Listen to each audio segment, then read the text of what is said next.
تو اللہ تعالیٰ فرماتا ہے میرے بندے نے میری تعریف اور ثنا بیان کی۔ اس کے بعد جب بندہ کہتا ہے مالک یوم الدین، تو اللہ تعالیٰ فرماتا ہے میرے بندے نے میری بزرگی بیان کر دی۔ جب بندہ کہتا ہے ایاک نعبد و ایاک نستعین، تو اللہ تعالیٰ فرماتا ہے یہ آیت میرے اور میرے بندے کے درمیان مشترک ہے۔ اس میں ایک پہلو حق تعالیٰ کی حمد و ثنا کا ہے، اور دوسرا پہلو بندے کی دعا درخواست کا۔ اس کے ساتھ یہ بھی اشارہ ہوا میرے بندے کو وہ چیز ملے گی جو اس نے مانگی۔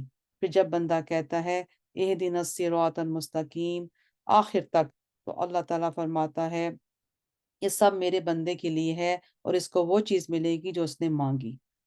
الحمدللہ کا معنی سب تعریفیں اللہ کے لیے ہیں، یعنی دنیا میں جہاں کہیں کسی بھی چیز کی تعریف کی جاتی ہے وہ در حقیقت اللہ تعالیٰ ہی کی تعریف ہے۔ اس جہاں رنگ بو، جہاں ہزاروں حسین مناظر، لاکھوں دلکش نظارے اور کروڑوں نفع بخش جو چیزیں ہیں انسان کی دامن دل کو ہر وقت اس کو کھینچتی ہے، اٹریکٹ کرتی ہے اور اپنی تعریف پر مجبور کر دیتی ہے۔ اگر ذرا نظر کو گہرا کیا جائے تو ان سب چیزوں کے پردے میں ایک ہی دستے قدرت کا فرمان نظر آتا ہے۔ دنیا میں جہاں کہیں کسی بھی چیز کی تعریف کی جاتی ہے تو اس کی حقیقت اس سے زیادہ نہیں۔ جیسے کسی نقش و نگار یا تصویر کی یا کسی صنعت کی تعریف کی جائے، یہ سب تعریفیں در حقیقت نقاش اور مصور کی یا صنع کی ہوتی ہے۔ اس جملے نے کثرتوں کے جیسے انسان کے سامنے ایک حقیقت کا دروازہ جب کھول گیا اور دکھلا دیا کہ یہ ساری کثرتیں ایک ہی وحدت سے مربوط ہیں، اور ساری تعریفیں در حقیقت اسی ایک قادر مطلق کی ہیں۔ ان کو کسی دوسرے کی تعریف سمجھنا نظر و بصیرت کی کوتاہی ہے۔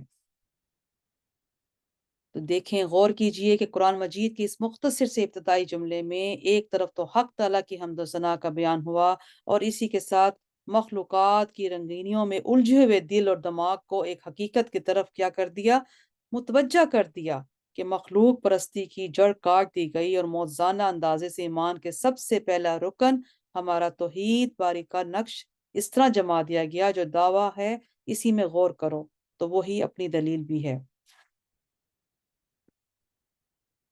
اور رب العالمین کے حوالے سے بھی کہ جس میں اللہ سبحانہ تعالیٰ نے رب العالمین کی جو ذکر کیا، اس میں ایک مختصر تشریح کو سمجھتے ہیں کہ لفظ رب کا جو معنی ہے وہ عربی لغت کے اعتبار سے تربیت اور پرورش کرنے والے کو ہے۔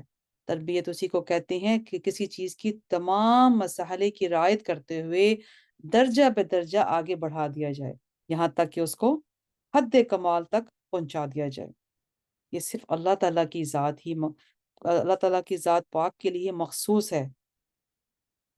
العالمین، اس میں عالم کی جمع ہے، دنیا کے تمام اجناس، اس میں کیا کیا چیزیں، آسمان، چاند، سورج اور تمام ستارے، ہوا اور فضا اور فرشتے، جنات، زمین، تمام مخلوقات، حیوانات، انسان، نباتات، جمادات، سب ہی داخل ہیں۔ اس لیے رب العالمین کے معنی یہ ہوئے کہ اللہ تعالیٰ تمام اجناس کائنات کی تربیت کرنے والے ہیں، اور یہ بھی کوئی بعید نہیں، جیسا کہ ایک عالم ہے جس میں ہم بستے ہیں، اور اس سارا ایک ہی عالم، اور ایسے جیسے ہزاروں لاکھوں دوسرے عالم ہوں جو اس عالم سے باہر کی خلائے موجود ہوں، تو اس عالم سے باہر ایک لامتناہی خلا کا وجود جو کہ ہماری دلائل عقلیہ سے ثابت ہے، اور یہ بھی ثابت ہے کہ اللہ تعالیٰ کو ہر چیز پر قدرت ہے۔ ہماری عقل یہی کہتی ہے کہ اللہ سبحانہ جو چیز ہمارے سامنے ہے اور جو چیز ہم سے بعید ہے، وہ سب اللہ سبحانہ تعالیٰ کی دست قدرت میں ہے۔ اس کے لیے کیا مشکل ہے کہ اس نے لامتناہی خلا میں ہمارے پیش نظر عالم کی طرح کے اور بھی ہزاروں لاکھوں عالم بنا رکھے۔ اس کے بعد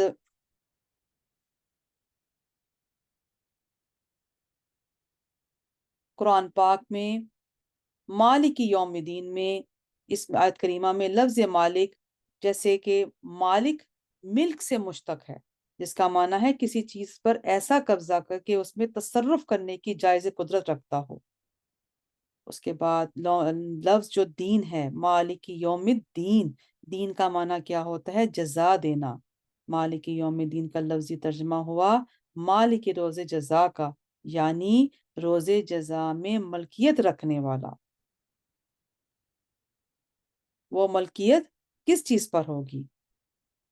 اس کا ذکر یعنی کہ تفسیر کشاف میں ہے کہ اشارہ عموم کی طرف، یعنی روز جزا میں تمام کائنات، تمام معاملات، تمام امور کی ملکیت صرف اللہ تعالیٰ کی ہی ہوگی۔ روز جزا کی حقیقت کو اگر ہم عقلی طور پر سمجھتے ہیں کہ روز جزا کس دن کا نام ہے، اس کی کیا حقیقت ہے؟ دوسرا یہ کہ اللہ تعالیٰ کی ملکیت تمام کائنات پر جس طرح روز جزا میں ہوگی ایسی ہی آج بھی ہے۔ پھر روز جزا کی کیا خصوصیت ہے، اس کی کیا وجہ ہے؟ پہلی بات کا جواب یہ ہے کہ روز جزا اس دن کا نام ہے جس کو اللہ تعالیٰ نے نیک اور بد اعمال کا بدلہ دینے کے لیے مقرر فرما دیا۔ لفظ روز جزا سے ایک عظیم الشان فائدہ یہ حاصل ہوا کہ دنیا نیک اور بد اعمال کی جزا سزا کی جگہ نہیں بلکہ ایک دارالعمل ہے، فرض ادا کرنے کا دفتر ہے، تنخواہ یا صلہ دونوں وصول کرنے کی جگہ نہیں۔ اس سے معلوم ہو گیا کہ دنیا میں کسی کو عیش و عشرت، دولت اور راحت سے مالا مال دیکھ کر یہ نہیں کہا جا سکتا کہ وہ اللہ کے نزدیک معطوب اور مبغوض ہے۔ جس طرح دنیا کے دفتروں اور کارخانوں میں کسی کو اپنا فرض ادا کرنے میں مصروف محنت دیکھا جائے تو کوئی عقل مند اس کو مصیبت زدہ نہیں کہتا، اور نہ وہ خود اپنی مشقت کے باوجود اپنے آپ کو گرفتار مصیبت سمجھتا ہے، بلکہ تو اس کا تو کام یہی ہے کہ محنت و مشقت کو اپنے سب سے بڑی کامیابی تصور کرتا ہے۔ کوئی مہربانی اس کو اس مشقت سے کیا کرتی ہے، سب گدوش کرنا چاہیے تو اس کو اپنا بدترین دشمن خیال کرتا ہے، کیونکہ وہ اس 30 روزہ محنت کے پس پردہ اس راحت کو دیکھ رہا ہے جو اس کی تنہا کی شکل میں ملنے والی ہے۔ یہی وجہ ہے اس دنیا میں انبیاء علیہ السلام اور ان کے بعد اولیاء اللہ سب سے زیادہ مصیبت اور بلا میں مبتلا ہوتے ہیں، اور وہ اپنی اس حالت پر نہایت مطمئن اور بذا اوقات مسرور نظر آتے ہیں۔ الغرض دنیا کی عیش و عشرت، حق اور صداقت کی رنج اور مصیبت بد عملی کی یقینی علامت نہیں ہے۔ کبھی کبھی کسی عمل کی جزا سزا کا ہلکا سا نمونہ دنیا میں بھی ظاہر کر دیا جاتا ہے اور اس کا پورا بدلہ نہیں ہوتا۔ اس میں قرآن پاک میں اللہ سبحانہ تعالیٰ فرماتے ہیں وَلَنُذِيقَنَّهُم مِّنَ الْعَذَابِ الْأَدْنَىٰ دُونَ الْعَذَابِ الْأَكْبَرِ لَعَلَّهُمْ يَرْجِعُونَ، یعنی ہم لوگوں کو آخرت کے بڑے عذاب سے پہلے بعض اوقات دنیا میں ایک عذاب سے قریب کا مزہ چکھا دیتے ہیں تاکہ وہ باز آ جائیں۔ اور دوسری جگہ ارشاد ہے كَذَلِكَ الْعَذَابُ وَالْعَذَابُ الْآخِرَةِ أَكْبَرُ لَوْ كَانُوا يَعْلَمُونَ، ایسا ہوتا ہے عذاب اور آخرت کا عذاب بہت بڑا ہے اگر وہ سمجھیں۔ الغرض دنیا کی راحت اور مصیبت بعض اوقات تو امتحان اور آزمائش ہوتی ہے اور کبھی عذاب بھی ہوتی ہے، مگر وہ عمل کا پورا بدلہ نہیں ہوتا بلکہ ایک نمونہ ہوتا ہے۔ یہ سب کچھ چند روز اور محض عارضی ہے۔ معیار راحت ہمیشہ قائم رہنے والی ہے جو اس عالم سے گزرنے کے بعد عالم آخرت میں آنے والی ہے، اور اسی کا نام کیا ہے؟ روز جزا۔ جب یہ معلوم ہو گیا کہ نیک اور بد عمل کا بدلہ یا پورا بدلہ اس دنیا میں نہیں ملتا، اور عدل و انصاف اور عقل کا تقاضا ہے کہ نیک اور بد، اچھا اور برا برابر نہ رہے بلکہ ہر عمل کی جزا یا سزا ملنا چاہیے، اس لیے ضروری ہے کہ اس عالم کے بعد دوسرا عالم ہو جس میں ہر چھوٹے بڑے اور اچھے برے عمل کا حساب اس کی جزا یا سزا انصاف کے مطابق ملے۔ اسی کو قرآن پاک کے اصطلاح میں کیا کہتے ہیں؟ روز جزا یا قیامت یا آخرت کہا جاتا ہے۔ قرآن پاک میں خود اس مضمون کو سورہ مومن میں وضاحت سے بیان فرما دیا، یعنی بینا اور نابینا ایک وہ لوگ جو ایمان لائے، انہوں نے اچھے کام کیے، دوسرے بد کردار باہم برابر نہیں ہو سکتے۔ تم لوگ بہت ہی کم سمجھتے ہو، قیامت تو ضرور آ کر ہی رہے گی تاکہ ہر ایک عمل کا پورا بدلہ اس کو مل جائے۔ اس کے آنے میں کسی طرح کا شک ہے ہی نہیں، مگر اکثر لوگ نہیں ایمان لاتے۔ مالک کون ہے؟ مالک یوم الدین۔ اس بات پر قابل غور بات یہی ہے کہ ہر اہل عقل کے نزدیک یہ بات بالکل ظاہر ہے کہ حقیقی مالک تمام کائنات کے ذرے ذرے کی وہی ذات پاک ہے جس نے ان کو پیدا کیا بڑھایا، تربیت کی، اور جس کی ملکیت ہر چیز پر مکمل ہے، ظاہر پر بھی اور باطن پر بھی، زندہ پر بھی، مردہ پر بھی، اور جس کی ملکیت کی نہ کوئی ابتدا ہے نہ انتہا، بخلاف انسان کی ملکیت کے وہ ابتدا اور انتہا کے دائرے میں محدود ہے، پہلے نہیں تھی اور پھر نہ رہے گی۔ اس کی ملکیت اور تصرف اشیاء کے ظاہر پر ہے، باطن پر نہیں، زندہ پر ہے، مردہ پر نہیں۔ اس لیے ہر اہل بصیرت کے نزدیک صرف روز جزا کی نہیں بلکہ دنیا میں بھی تمام کائنات کی حقیقی ملکیت صرف اللہ تعالیٰ ہی کی ہے۔ پھر اس آیت میں اللہ تعالیٰ کو خاص روز جزا کا مالک فرمانے میں کیا حکمت ہے؟ قرآن کی دوسری آیت میں غور کرنے سے ہمیں کیا معلوم ہوا کہ دنیا بھی اگرچہ حقیقی اور مکمل ملکیت تمام کائنات صرف اور صرف اللہ سبحانہ تعالیٰ ہی کی ہے، لیکن اسی نے اپنے کرم اور حکمت بالغہ سے ایک قسم کی ناقص ملکیت کیا ہوتی ہے جو انسان کو اللہ تعالیٰ نے عطا کی ہوتی ہے، جو خود ملکیت اس کی بن جاتی ہے کوئی چیز۔ دنیا کے قوانین بھی ہوتے ہیں، اس کی ملکیت کا کافی احترام بھی کیا جاتا ہے۔ آج کی دنیا میں انسان مال اور دولت کا مالک ہے، زمین جائیداد کا مالک ہے، کوٹھی بنگلے کا، فرنیچر کا مالک ہے۔ یہ سب ناقص ملکیت جو اس کو محض آزمائش کے لیے دی گئی، وہ اسی میں مغرور اور بدمست ہو جاتا ہے۔ اس آیت میں اللہ تعالیٰ نے مالک یوم الدین فرما کر اس مغرور اور غافل انسان کو کیا انفارم کر دیا، کیا آگاہ فرما دیا؟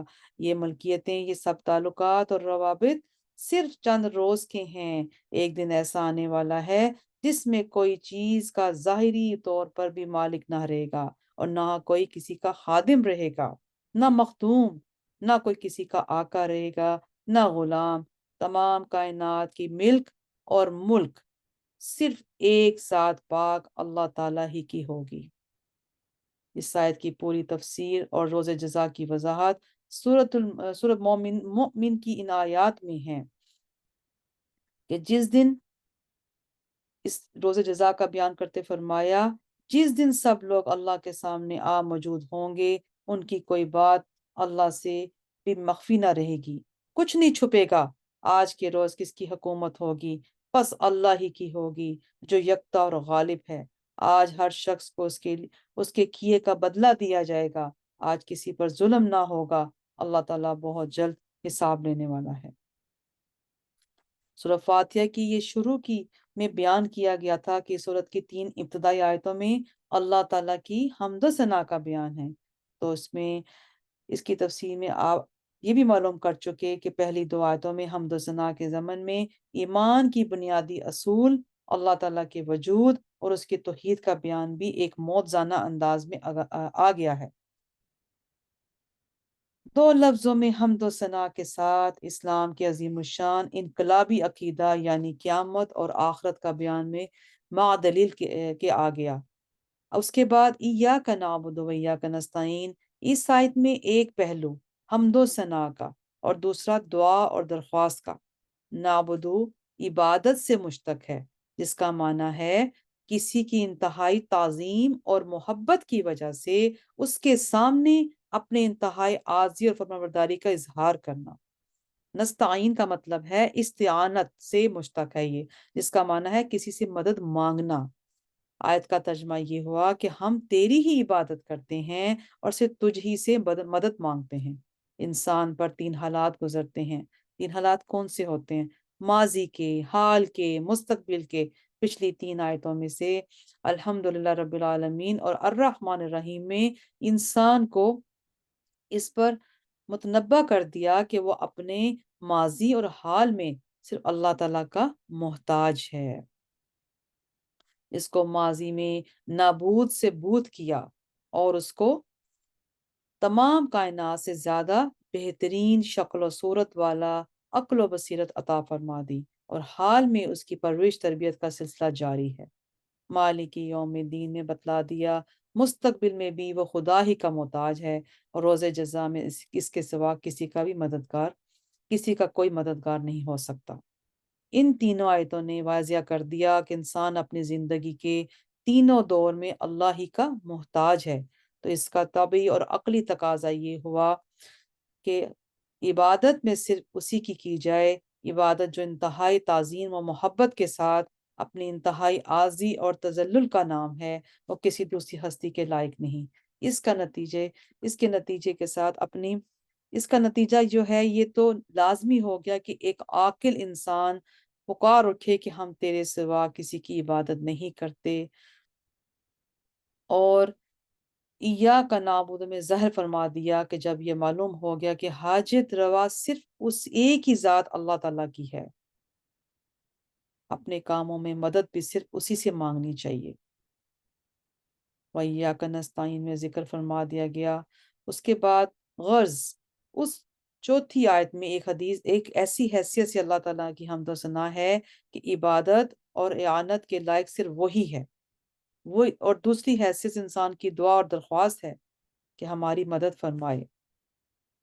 اللہ سبحانہ تعالیٰ نے انسان کو اس کی تعلیم دی گئی کہ اللہ کے سوا کسی کی عبادت نہ کرے، اللہ تعالیٰ اللہ کے سوا کسی کو حاجت روا نہ سمجھے، اور کسی کے سامنے دست سوال دراز نہ کرے۔ کسی نبی یا ولی وغیرہ کو وسیلہ قرار دے کر اللہ تعالیٰ سے دعا مانگنا اس کے منافی نہیں۔ اس آیت میں یہ بات بھی قابل غور ہے کہ ارشاد یہ ہے کہ ہم تو صحیح مدد مانگتے ہیں، کسی کام میں مدد مانگنے میں اس کا ذکر نہیں، کسی کام میں مدد مانگتے ہیں اس کا ذکر نہیں۔ یہاں جمہور مفسرین نے لکھا ہے کہ اس کا ذکر نہ کرنے میں عموم کی طرف اشارہ آ جاتا ہے، یعنی ہم اپنی عبادت اور ہر دینی دنیاوی کام اور ہر مقصد میں صرف آپ ہی کی مدد چاہتے ہیں۔ پھر عبادت صرف نماز روزے کا نام نہیں ہے۔ امام غزالی نے اپنی کتاب میں اربعین میں عبادت کے 10 قسمیں لکھی ہیں۔ اس میں کیا ہے؟ نماز، زکوٰۃ، روزہ، حج، تلاوت قرآن، ہر حالت میں اللہ کا ذکر کرنا، حلال روزی کے لیے کوشش کرنا، پڑوسی ساتھی کے حقوق ادا کرنا، اور ساتھی کے اور لوگوں کو نیک کاموں کا حکم کرنا اور برے کاموں سے منع کر دینا، آپ صلی اللہ علیہ وسلم کی سنت کا اتباع کرنا۔ اس لیے عبادت میں اللہ تعالیٰ کے ساتھ کسی کو شریک نہ کرنے کے معنی یہ ہوگے کہ نہ کسی کی محبت اللہ تعالیٰ کے برابر ہو، نہ کسی کا خوف اس کے برابر ہو، نہ کسی سے امید کہ اس کی طرح ہو، نہ کسی پر بھروسہ اللہ کے مثل ہو، نہ کسی کی اطاعت اور خدمت اور کام کو اتنا ضروری سمجھے جتنا اللہ تعالیٰ کی عبادت کو، نہ اللہ تعالیٰ کی طرح کسی کے جیسے نظر ہوتی ہے منت مانے، نہ اللہ تعالیٰ کی طرح کسی دوسرے کے سامنے اپنی مکمل عاجزی اور تذلل کا اظہار کرے۔ یہ سب جو افعال ہیں کسی دوسرے کے لیے جو کرے، جو انتہائی تذلل کی علامات ہیں، جیسے رکوع اور سجود، صرف رکوع اور سجود، اور جو عاجزی ہے وہ صرف اللہ کے سامنے ہی کی جائے۔ آخر میں 3 آیتیں جس میں انسان کی دعا درخواست کا جو مضمون ہے، اس میں یہ ہے کہ اہدنا الصراط المستقیم صراط الذین انعمت علیہم غیر المغضوب علیہم ولا الضالین، جس کا ترجمہ یہ ہے کہ بتلا دیجئے ہم کو سیدھا راستہ ان لوگوں کا جن پر آپ نے انعام فرمایا، نہ راستہ ان لوگوں کا جن پر آپ کا غضب کیا گیا، نہ ان لوگوں کا راستہ جو راستے سے گم ہو گئے۔ ان تینوں آیتوں میں کچھ باتیں جو ہیں وہ قابل غور ہیں۔ اس میں یہاں پہلی بات جو قابل غور یہ ہے کہ صراط مستقیم کی ہدایت کے لیے دعا جو اس آیت میں تعلیم فرمائی گئی، اس کے مخاطب جس طرح تمام انسان مومنین ہیں، اولیاء اللہ اور حضرات انبیاء علیہ السلام بھی اس کے مامور ہیں، جو بلا شبہ ہدایت یافتہ بلکہ دوسروں کے لیے ہدایت کا کیا تھا؟ سرچشمہ ہیں۔ پھر اس حاصل شدہ چیز کی بار بار دعا مانگنے کا کیا مطلب؟ اس کا جواب ہدایت کی پوری حقیقت معلوم کرنے پر موقوف ہے۔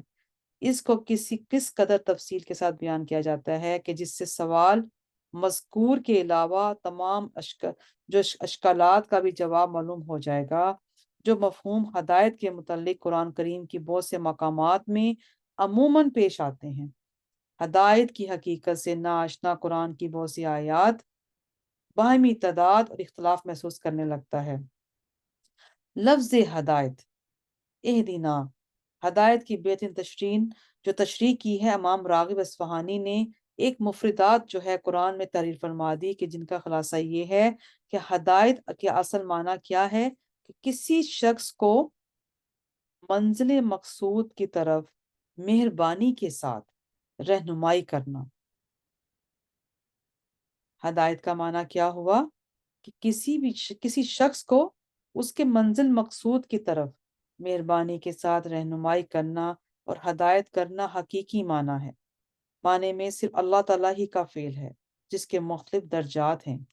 ایک درجہ ہدایت کا عام ہے جو کائنات اور مخلوقات کی تمام اقسام، جمادات، نباتات، حیوانات وغیرہ کو شامل ہے۔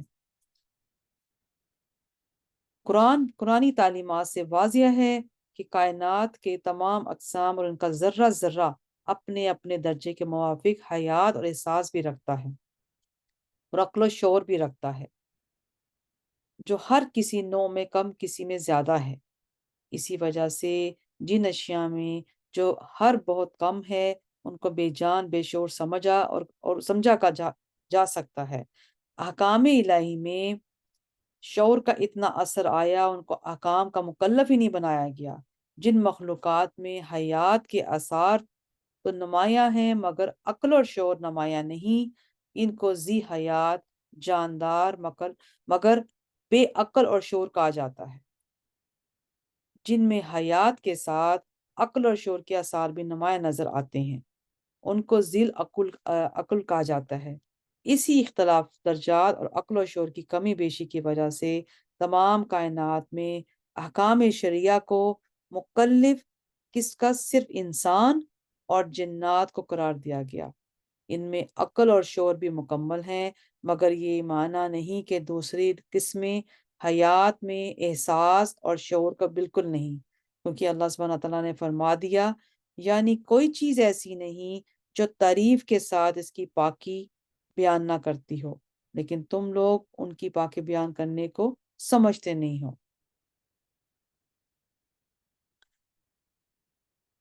اللہ سبحانہ تعالیٰ کی حمد و ثنا اور اس کی پاکی بیان کرنا اللہ تعالیٰ کی معرفت پر موقوف ہے۔ اللہ تعالیٰ کی معرفت ہی سب سے بڑا علم ہے، اور یہ علم بدون عقل و شعور کی نہیں ہو سکتا۔ اس لیے ان آیات سے ثابت ہو گیا تمام کائنات کے اندر روح حیات بھی ہے، ادراک بھی ہے، اور احساس بھی، عقل و شعور بھی، مگر بعض کائنات میں جو ہر اتنا کم اور مخفی ہے، عام دیکھنے والوں کو اس کا احساس ہی نہیں ہوتا، اسی لیے عرف میں ان کو بے جان یا بے عقل کہا جاتا ہے، اور اسی بنا پر ان کو احکام شریعہ کا مکلف بھی نہیں بنایا گیا۔ قرآن کا یہ فیصلہ اس وقت کا ہے جب دنیا میں نہیں نہ کہیں کوئی فلسفی تھا، نہ کوئی فلسفہ مدون تھا۔ بعد میں آنے والے فلاسفوں نے اپنے اپنے وقت میں اس کی تصدیق کر دی کہ قدیم فلاسفہ میں بھی اس خیال کے کچھ لوگ گزرے ہیں۔ الغرض اللہ سبحانہ تعالیٰ کا یہ درجہ اولیٰ تمام مخلوقات، جمادات، نباتات، حیوانات، انسان اور جنات کو شامل ہیں۔ اسی ہدایت عامہ کا ذکر قرآن پاک کی آیت اعطا کل شیء خلقہ ثم ہدا میں فرمایا گیا، یعنی اللہ تعالیٰ نے ہر چیز کو اس کی خلقت عطا فرمائی، پھر اس خلقت کے مناسب اس کو ہدایت دے دی۔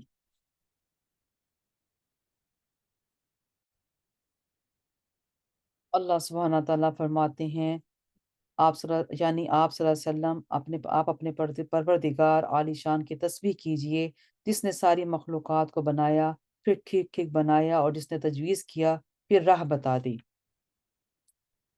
ہدایت کا اس سے بھی زیادہ تیسرا درجہ یہ ہے کہ صرف مومنین متقین کے ساتھ مخصوص ہے۔ یہ ہدایت اللہ تعالیٰ کی طرف سے بلا واسطہ انسان پر فائز ہوتی ہے۔ اس ہدایت کا دوسرا نام توفیق ہے، یعنی ایسے اسباب اور حالات پیدا کر دینا کہ قرآنی ہدایات کو قبول کرنا اور ان پر عمل کرنا آسان ہو جائے، اور ان کی خلاف ورزی دشوار ہو جائے۔ اس تیسرے درجے کی وسعت غیر محدود، اس کے درجات غیر متناہی ہیں۔ جو یہ درجہ انسان کی ترقی کا میدان ہے، اعمال صالح کے ساتھ ساتھ اس درجہ ہدایت میں زیادتی ہوتی رہتی ہے۔ قرآن پاک میں اس زیادتی کا ذکر ہے، والذین اہتدوا زادہم ہدا ومن یؤمن باللہ یہد قلبہ، جو شخص اللہ پر ایمان لائے اس کے دل کو ہدایت کر دیتے ہیں۔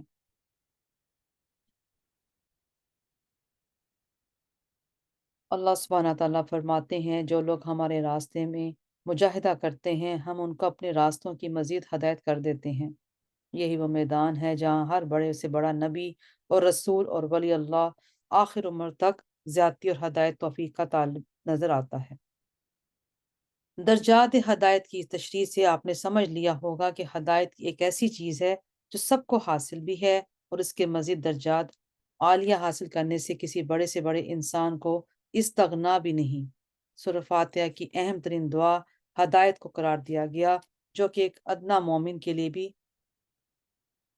مناسب حال ہے، اور بڑے سے بڑے رسول اور ولی کے لیے بھی اتنی ہی اہم ہے۔ یہی وجہ ہے کہ آپ صلی اللہ علیہ وسلم کی آخر عمر میں سورہ فتح کے اندر فتح مکہ کے فوائد و ثمرات بتا دیے۔ یہ بھی ارشاد ہو گیا وَيَهْدِيَكَ صِرَاطًا مُسْتَقِيمًا، یعنی مکہ مکرمہ اس لیے آپ کے ہاتھوں فتح کرایا گیا تاکہ آپ کو صراط مستقیم کی ہدایت ہو۔ ظاہر ہے کہ سید الانبیاء صلی اللہ علیہ وسلم پہلے سے نہ صرف ہدایت یافتہ بلکہ دوسروں کے لیے بھی ہدایت مجسم تھے۔ اس موقع پر آپ کو ہدایت ہونے کے اس کے سوا کوئی معنی نہیں ہو سکتے۔ ہدایت کا کوئی بہت اعلیٰ مقام آپ صلی اللہ علیہ وسلم کو اس وقت حاصل ہوا۔ ہدایت کی اس تشریح سے آپ کے لیے فہم قرآن میں بہت سے فوائد حاصل ہو گئے۔ قرآن میں کہیں تو ہدایت ہر مومن اور کافر کے لیے بلکہ کل مخلوقات کے لیے عام فرما دیا، اور کہیں اس کے محض متقین کے ساتھ مخصوص کر دیا، جس میں ناواقف کو تعارض کا شبہ ہو سکتا ہے۔ ہدایت کا عام اور خاص درجات معلوم ہونے کے بعد یہ شبہ خود بخود جو ہے رفع ہو جاتا ہے، اور ایک درجہ سب کو عام اور شامل ہے، اور دوسرا درجہ مخصوص۔ قرآن پاک میں انبیاء علیہ السلام کو ہادی قرار دیا، اور اسی دوسرے درجے کے اعتبار سے یہ ارشاد ہوا، یعنی آپ ہدایت نہیں کر سکتے جس کو چاہیں، تو اس میں ہدایت کا تیسرا درجہ مراد ہے، یعنی توفیق دنیا آپ صلی اللہ علیہ وسلم کا کام نہیں، صرف آپ کا کام ہے کہ کسی کو پیغام پہنچانا، اور ہدایت کا کام صرف اللہ تعالیٰ کی ہی دستے قدرت میں ہے۔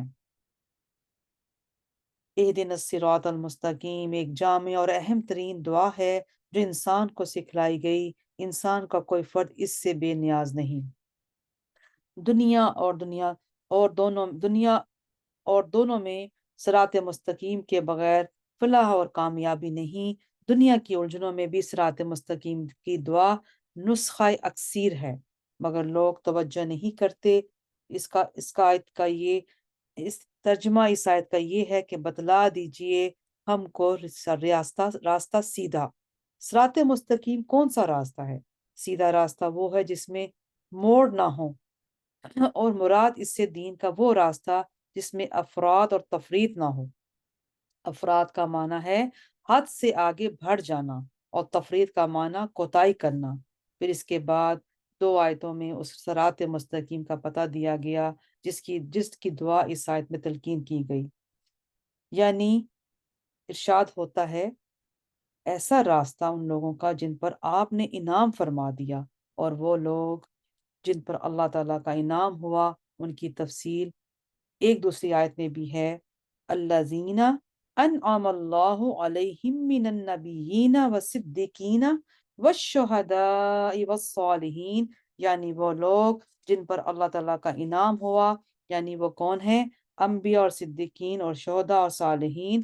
مقبولان بارگاہ الہی کے یہ چار درجات ہیں جن سے سب سے اعلیٰ انبیاء علیہ السلام ہیں، صدیقین ہیں، اور وہ لوگ ہیں جو انبیاء کی امت میں سب سے زیادہ رتبے کے ہوتے ہیں، جن میں کمالات باطنی بھی ہوتے ہیں۔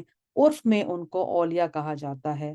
شہداء وہ ہیں جنہوں نے دین کی محبت میں اپنی جان دے دی، اور صلح وہ ہیں جو شریعت کے پورے کی اتباع کرتے ہیں، متبع ہوتے ہیں، واجبات میں بھی مستحبات میں بھی، جن کو عرف میں نیک اور دیندار کہا جاتا ہے، یعنی کہ جو احکام شریعت کی پوری اتباع کرتے ہیں۔ اس آیت میں پہلے مثبت اور ایجابی طریقے سے صراط مستقیم کو متعین کر دیا، اور ان چار طبقوں کے حضرات